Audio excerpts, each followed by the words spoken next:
Tonight, provincial ministers provided an update today on the wildfire situation in BC. Plus, with various highways closed throughout the province, we look at the economic impacts on local businesses. And a new hotel will be built at the Prince George Airport, with construction set to begin next spring.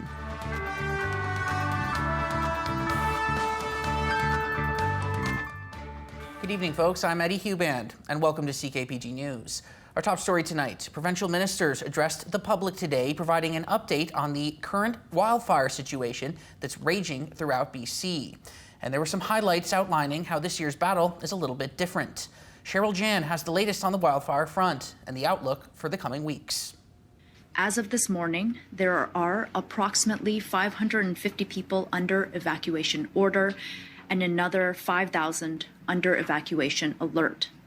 Fortunately, that is down from 7,000 people from just yesterday, as the evacuation alert in Williams Lake has been lifted now that the River Valley wildfire is under control. Minister Bowen Ma says most of the evacuations are related to the Antler Creek fire in the southern interior and the Antler Creek fire west of Barkerville.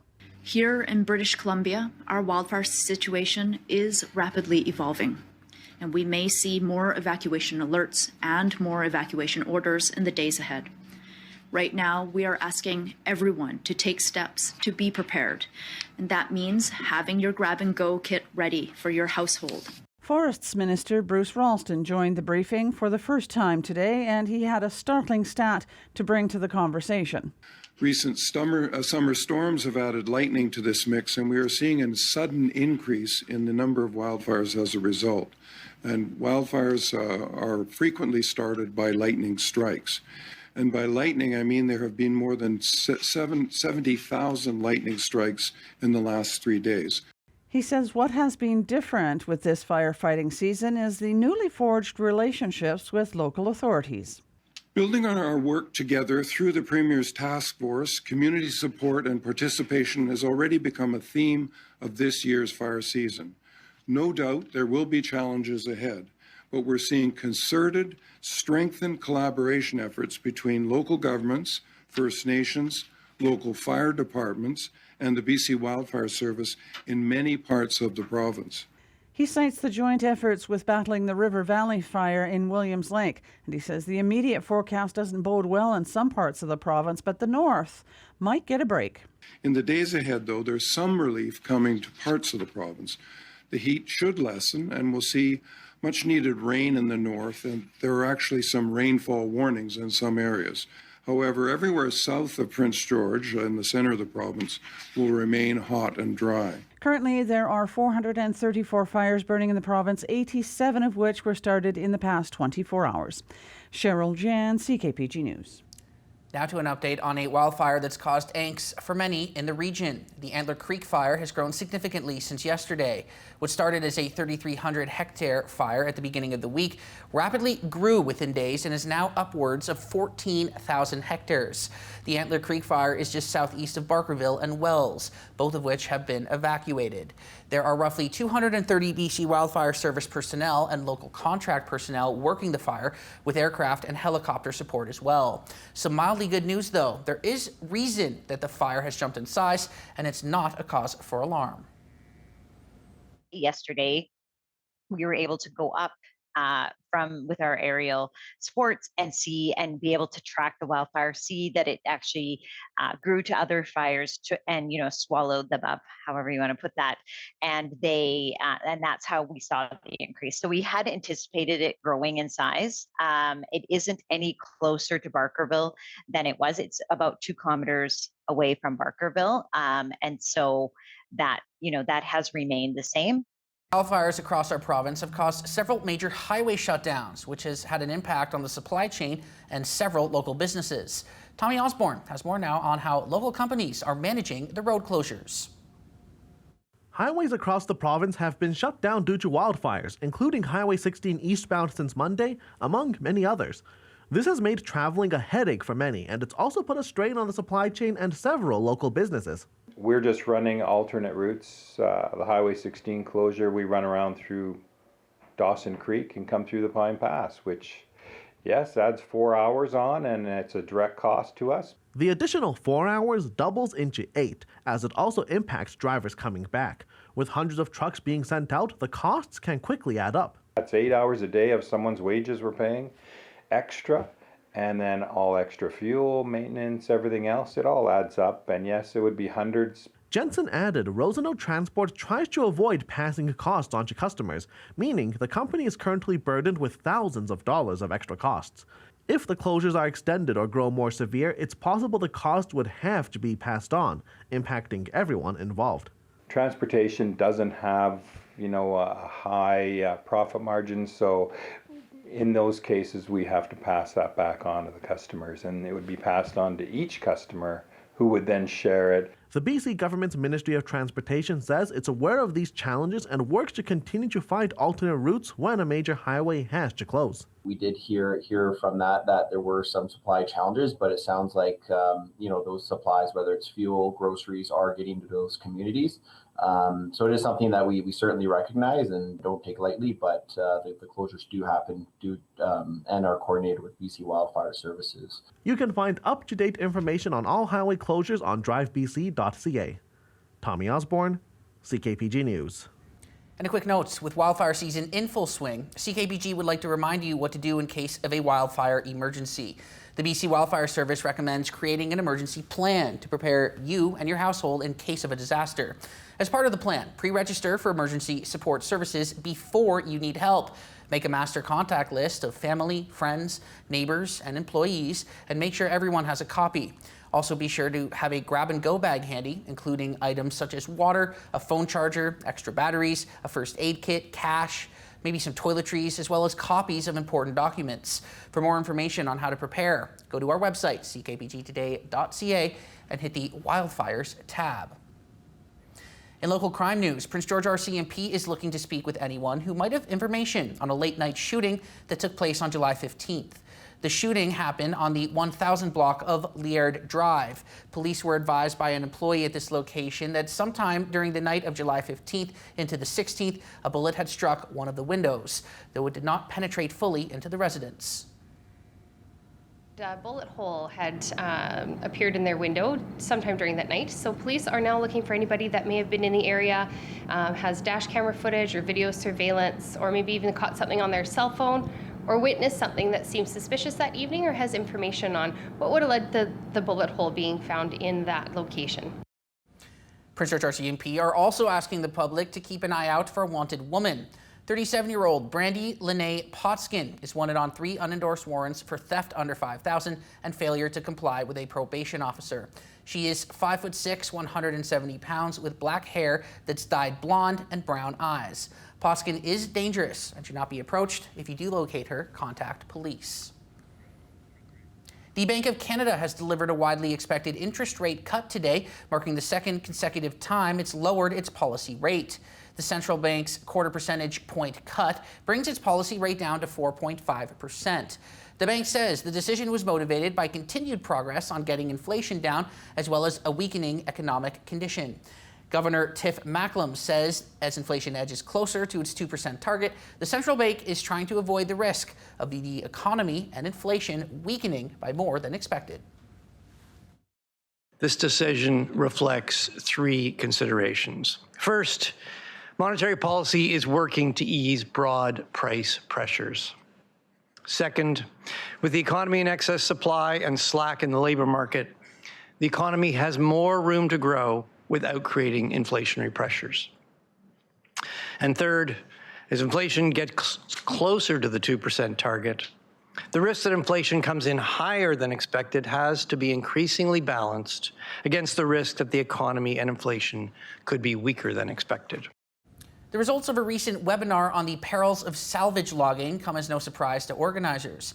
With a series of experts on reforestation, about 400 people registered to hear the findings of their work on challenges around moving into areas that have been impacted by wildfire or bark beetle to salvage the wood that remains. That's been the focus of government of late, with things like expedited permits. And Conservation North says it's a ruse. some of the messaging coming out of industry and the BC government is that somehow logging after something like a fire in a natural forest is beneficial to the forest or is beneficial to wildlife. And what we know actually is that it's beneficial to neither of those things. What salvage logging is an economic option. That's what it is. And we as a society need to be clear on, if we make a decision to salvage log, that we're doing it for economic reasons, and everyone should know that. The lowest gas price in Prince George is sitting at $1.64.9 per liter at Costco. The lowest price in the province as of this morning is in Abbotsford at $1.57.9 per liter. Manitoba has the lowest fuel prices on average in Canada at $1.48.2 per liter. BC, meanwhile, has an average price of $1.76.8 per liter.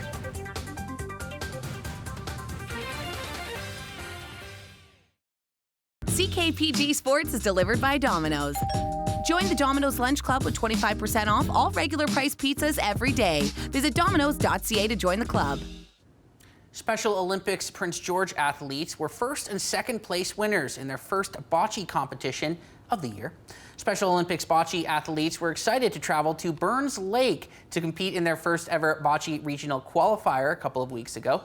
Bocce is a new sport for the Prince George athletes and coaches, so they were a little anxious to see how they would fare against other teams. The team called Sneak Attack consisted of athletes Ruth Caldwell, Tara Chason, Isaac Goudal, and Marinka Van Haeg. They came in first place in the division, winning both their games and tying with the other Prince George team called the Italian Stallions.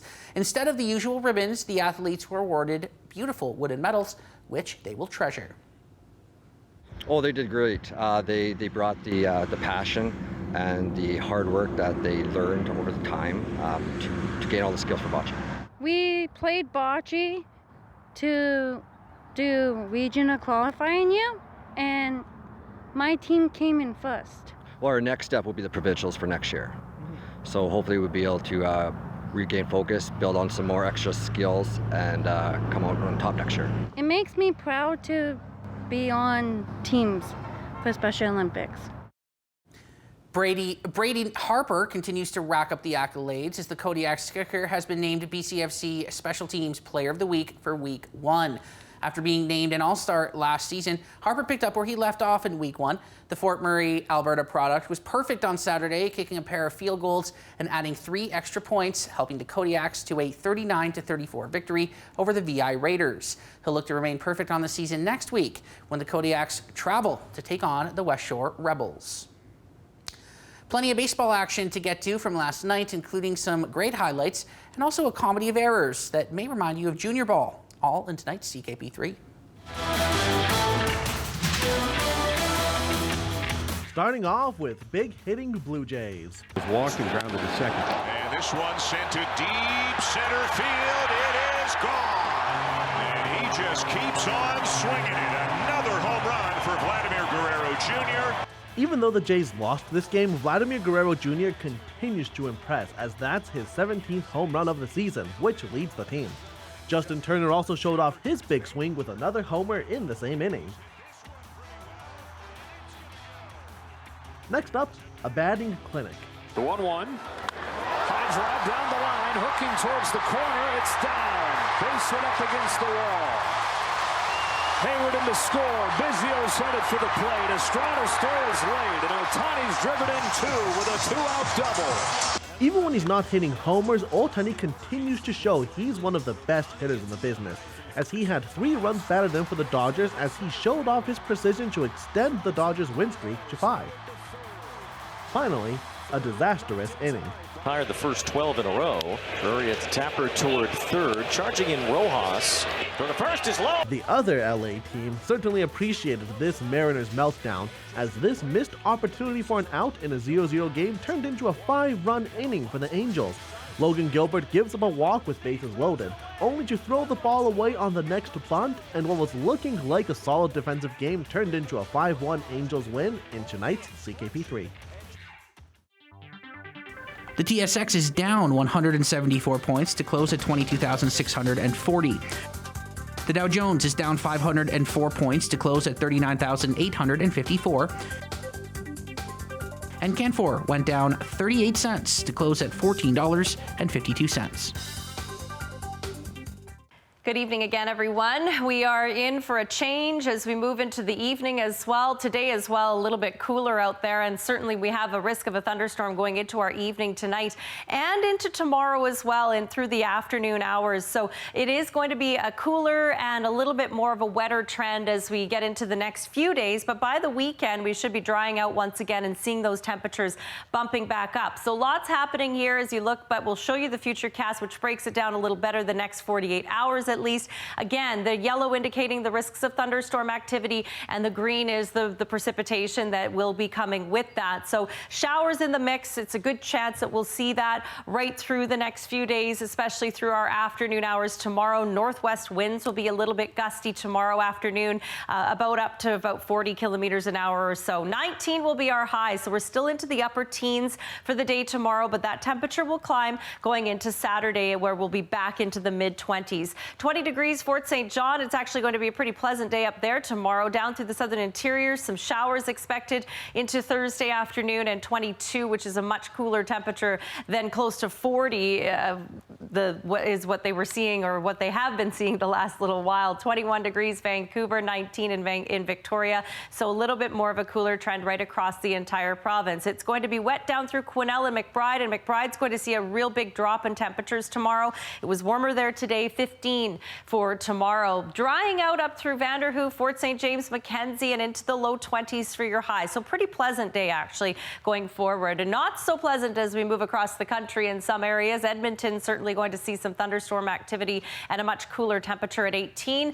A really hot day again in Regina. Temperatures were around 37 today. Tomorrow 36. So very, very similar pattern for the rest of the week. 31 in Winnipeg, starting to heat up there as well with a mix of sun and cloud. 23 in Montreal, and we are seeing some showers there as well. So some showers as we move into our Thursday, and even into parts of Friday, we could have a few showers in the mix as well. Not the best chance, but it's really tonight and into tomorrow that we're seeing the bulk of this system over us. But you can see the province is cooling down a little bit, and that is a pretty good thing, I think, when it comes to the wildfire situation. 5 tonight in Burns Lake. You're up to 22 the next few days, and then 23 on Saturday. Not a whole lot of precipitation, but maybe a bit more cloud cover. 9 and becoming clear in Mackenzie overnight tonight. You've got a really nice day tomorrow. 21 will be the high, and then it starts to warm back up into the low to mid 20s after that. McBride, 10 overnight tonight. We've got showers for the next several days actually. 15 tomorrow, real drop in temperatures as we just showed you on the map. 19 tomorrow, or on Friday rather, and then a chance of showers, especially in the morning hours on Saturday. Quesnel will see a pretty dry weekend, and a nice one actually, 27 for your high, but periods of rain tonight and a chance of showers into your day tomorrow. So for us, it's a wet one the next few days. Again, thunderstorm activity is possible as well right through the next 24 hours or so. 19 degrees for Thursday. That's where we'll see the drop in temperatures again, and then a climb back up to 25 by the weekend, but we are looking at a bit of a wetter trend for the rest of the work week. That's all for tonight, folks. Thanks for joining us, as always, and we will see you tomorrow. Have yourselves a great night.